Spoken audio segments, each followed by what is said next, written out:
Jazz alto saxophonist Charlie Parker was not only the representative figure in the bebop movement in terms of his musical exploration, but also in his continuous struggle with substance abuse.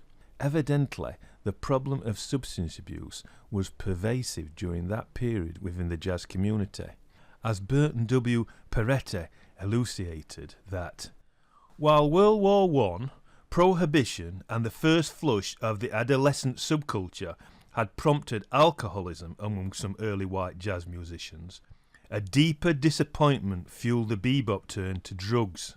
Parallel to the widespread problem of substance abuse among jazz musicians during the bebop movement, the community of classical musicians was also affected by the very same problem, as Otis Walton cited that, during the bebop period, a number of symphony conductors and classical musicians were users of hard drugs, especially cocaine.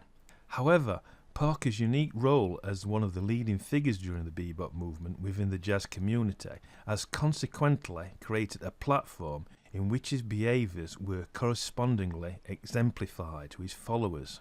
Jackie McLean stated that while he does not blame Parker for his becoming a drug addict, he does feel that the bird image was extensive, that many musicians turned to drugs as an unconscious emulation of the master.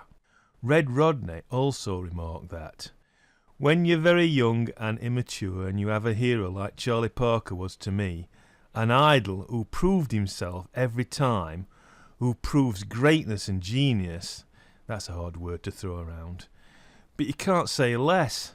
When I listened to that genius night after night, being young and immature and not an educated person, I must have thought, if I cross over that line with drugs, could I play like that? Parker seemed consciously aware of his social responsibility and publicly reiterated the negative aspects of narcotics addiction. In a 1947 article published in Metronome, Parker commented on his narcotics addiction that, I was a victim of circumstances. High school kids don't know any better. That way you can miss the most important years of your life, the years of possible creation.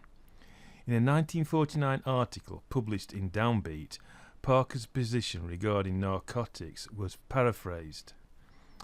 Parker feels very strongly on the subject of dope in all its forms. He told us that while he was still a young boy in Kansas City, he was offered some in a men's room by a stranger when he hardly knew what it was. He continued to use it off and on for years until his crack-up in 1946, and says bitterly that people who prey on kids this way should be shot.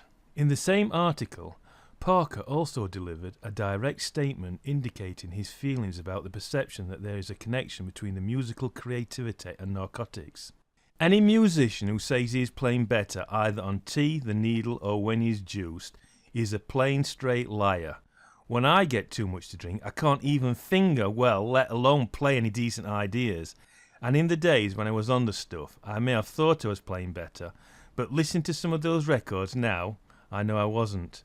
Some of these smart kids who think you have to be completely knocked out to be a good hornman are just plain crazy. It isn't true, I know, believe me. Privately, Parker sometimes discussed his addiction to narcotics with his acquaintances, as Walter Bishop Jr. recalled an incident in which Parker stated his rationalisation about the issue. Bish, you know there's quite a number of things wrong with me. I go to this heart specialist, give him $100 for the relief of my heart. He treats me, don't do no good. My heart is still messed up. I go to this ulcer man, give him $75 to cool my ulcers out. It don't do no good. There's a little cat in a dark alley around the corner. I give him $5 for a bag of shit. My ulcer's gone, my heart trouble's gone, everything's gone. All my ailments gone. Parker often made deliberate efforts in preventing his acquaintances from opportunities that might lead to narcotics addiction. Jackie McLean recalled that Parker told him to emulate the Strait Cats. Chet Baker recounted that Parker treated me like a son, putting down any and all guys who tried to offer me some shit. Howard McGee also remembered that. Bird used to walk around with a clarinet case full of heroin, man. He told me the first time I saw him, we were in Philadelphia when I was with Barnett, and I said, "What's all of that in the clarinet case?" So he said, "Oh, you don't want to know nothing about that, man. That ain't good for you." Parker also helped tenor saxophonist Sonny Rollins to rehabilitate. Rollins recalled that, "You know that Bird helped me get off drugs when I was younger. That was a major turning point in my life. When I made that record, Collector's Items with Miles and Bird, Bird found out that I'd been indulging. He really didn't like it. I saw for the first time that he didn't dig my doing that. I realised I must be doing the wrong thing. Up until that time I had thought it was all fun and games and that it was okay to use drugs. I subsequently got myself off drugs when he showed me that wasn't the way to go." Nevertheless, Parker's well-intentioned efforts were demonstrated by the ineffectual stance of "don't do as I do, do as I say." Due to his continuous consumption of narcotics, the effectiveness of Parker's advice was limited. Some of Parker's protégés suffered from substance abuse. Trumpeter Miles Davis was arrested in 1950 for narcotics possession and continued his elongated battles with narcotics addiction.